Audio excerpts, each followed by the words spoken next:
Hi കൂട്ടുകാരെ, എല്ലാവർക്കും നമസ്കാരം.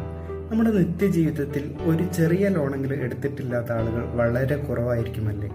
എന്തൊക്കെയാണ് ലോൺ എടുക്കാനുള്ള മിനിമം യോഗ്യതകൾ നമുക്കൊന്ന് നോക്കിയാലോ. Personal loan, consumer loan, vehicle loan, home loan, ഇങ്ങനെ പലതരത്തിലുള്ള ലോണുകൾ ഇന്ന് നമ്മുടെ ബാങ്കുകളിൽ അവൈലബിൾ ആണ്.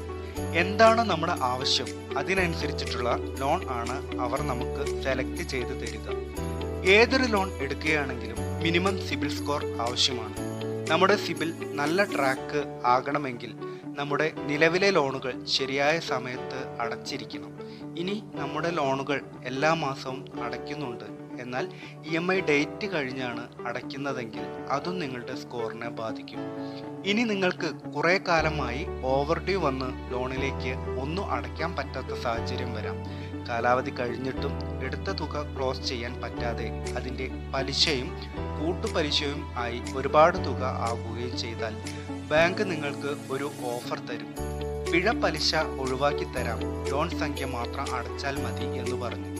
അതിനെ ലോൺ സെറ്റിൽമെൻറ്റ് എന്നാണ് പറയുന്നത്. ഒരു പക്ഷേ നിങ്ങൾക്ക് അത് ഒരു ആശ്വാസമാക്കാവും. ബാങ്കുകാരിൽ നിന്നും രക്ഷ നേടാൻ അവർ പറഞ്ഞ സംഖ്യ അടച്ച് നിങ്ങൾ ലോൺ ക്ലോസ് ചെയ്യും. എന്നാൽ ഭാവിയിൽ അത് സെറ്റിൽമെൻറ്റ് എന്ന് സിബിൽ റിപ്പോർട്ടിൽ കാണിക്കുമ്പോഴാണ് പലർക്കും അബദ്ധം മനസ്സിലാകുന്നത്.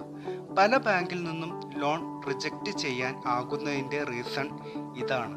ഇങ്ങനെ ഒരു ഓഫർ ബാങ്കിൽ നിന്നും വരികയാണെങ്കിൽ അത് സെറ്റിൽമെൻറ്റ് അല്ല എന്ന് നിങ്ങൾ ഉറപ്പിക്കേണ്ടതാണ്.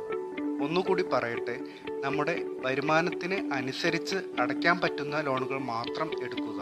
നിങ്ങളുടെ ഭാവി സുരക്ഷിതമാക്കുക.